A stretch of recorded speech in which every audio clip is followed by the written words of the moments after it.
पक्ष महाविकास आघाडीमध्ये आहेत. राष्ट्रवादी काँग्रेस पक्ष आहे, शिवसेना आहे, काँग्रेस आहे. तिन्ही पक्षांनी या भारत बंदला पाठिंबा दिल्याचं काल आम्ही जाहीर केलं आहे. शिवसेना पक्षप्रमुख उद्धव ठाकरे यांची अशी भूमिका आहे की हा बंद फार वेगळ्या प्रकारचा बंद आहे. जो शेतकरी आहे, बळीराजा आहे, हा संकट काळातसुद्धा शेतावर राबत असतो.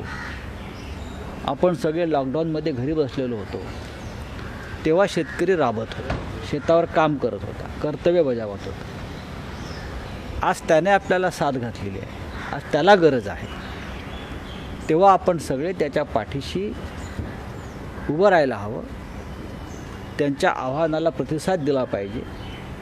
त्याच्यामुळे हा बंदमध्ये सहभागी होताना जनतेनं स्वेच्छा स्वयंस्फूर्तीनं या बंदमध्ये सहभागी व्हावं.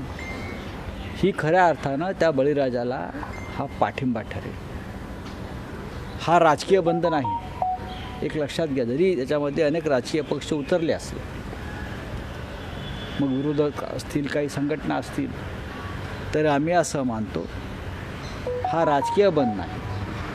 एखाद्या राजकीय पक्षाच्या किंवा राज्याच्या किंवा संघटनेच्या मागण्या मान्य करण्यासाठी पुकारलेला बंद नाही, तर देशातील शेतकऱ्यांचा आवाज हा बुलंद व्हावा. आणि गेल्या 12 दिवसापासून दिल्लीच्या सीमेवर थंडी वाऱ्याची आणि सरकारने सुरू केलेल्या दडपशाहीची पर्वा न करता तो डटून तिकडे उभा आहे, बसला आहे. त्याला समर्थन देणं हे या देशातल्या प्रत्येक नागरिकाचं कर्तव्य आहे. आणि म्हणून शिवसेनेनं आवाहन केलेलं आहे की स्वेच्छेने आणि स्वयंस्फूर्तीनं या बंदमध्ये सगळ्यांनी सहभागी होऊन बळीराजाच्या प्रती आपली कृतज्ञता, आपली भावना व्यक्त करावी. 2010ची परिस्थिती वेगळी असेल, आताची वेगळी. या संदर्भात स्वतः पवारसाहेब हे या देशातले कृषी क्षेत्रातले सगळ्यात मोठे तज्ज्ञ आणि मार्गदर्शक समजले जातात. त्या संदर्भात ते खुलासा करतील. ज्या अर्थी त्यांनी तेव्हा पत्र लिहिलं होतं आणि आज ती शेवटी शेतकरी नेता जो असतो हा शेतकऱ्यांच्या भावनांशी सहमत असतो. लाखो शेतकरी जेव्हा रस्त्यावर उतरलेले आहेत, तेव्हा कोणताही नेता शेतकऱ्यांच्या भावनेशी प्रतारणा करणार नाही.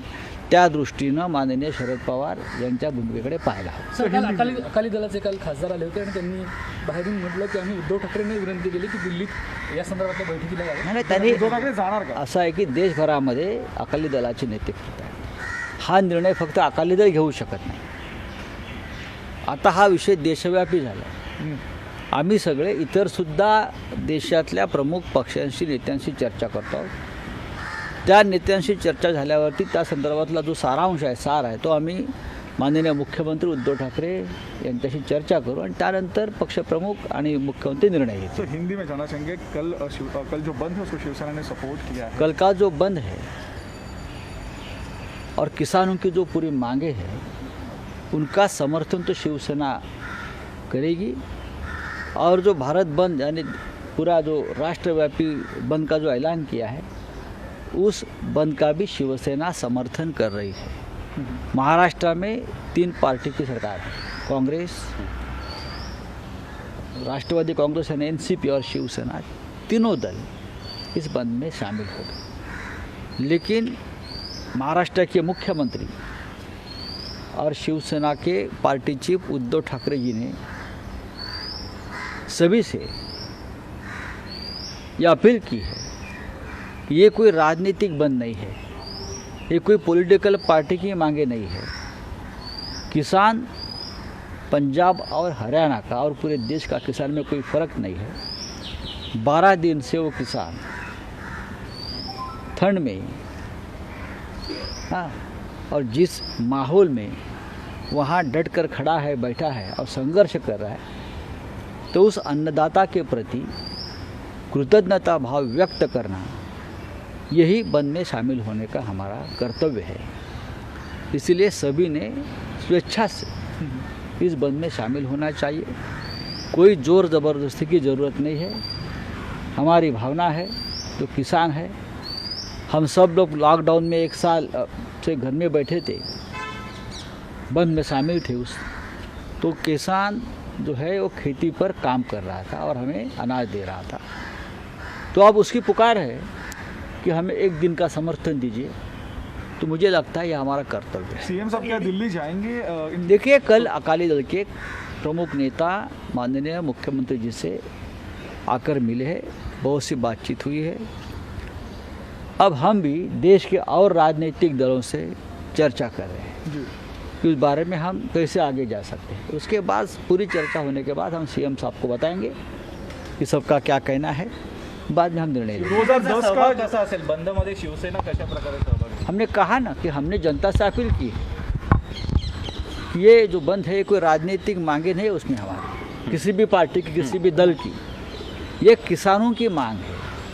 अगर किसान काम नहीं करेगा तो हम भूखे रहेंगे। इसलिए हमारा एक कर्तव्य बनता है कि हम अपने दिल से, अपने मन से इस बंद में शामिल हो। सर 2010 का एक जो खत है शरद पवार का, जो सब सीएम्स को उन्होंने लिखा था इस फार्म लॉ को सपोर्ट करने के लिए, वो फिलहाल घूम रहा है। ये इस प्रकार के लेटर्स, पुराने खत कौन निकालता है खनन करने के लिए और कौन राजनीति करता है, हमें मालूम है। 2010 की बात अलग थी, आज हम 2020 में हैं। 10 साल में बहुत पानी पुल के नीचे से बह गया है। माननीय शरद पवार जी इस देश के कृषि, किसान और सहकारिता के बारे में सबसे जानकार नेता है। मुझे लगता है उनके ऊपर उंगली उठाना ठीक नहीं है। अगर किसी के मन में शंका है कि ऐसा क्यों वैसा क्यों, तो उनसे जाकर सीधी बात करिए। देशात काम करणारी 3 भाषीय वृत्तवाहिनी युवा महाराष्ट्र लाईव्ह वृत्तवाहिनीला यूट्यूबवर सबस्क्राईब करा, तसेच बाजूच्या आयकॉन बेलला क्लिक करून नोटिफिकेशनसह रहा लाईव्ह अपडेटची निगडीत।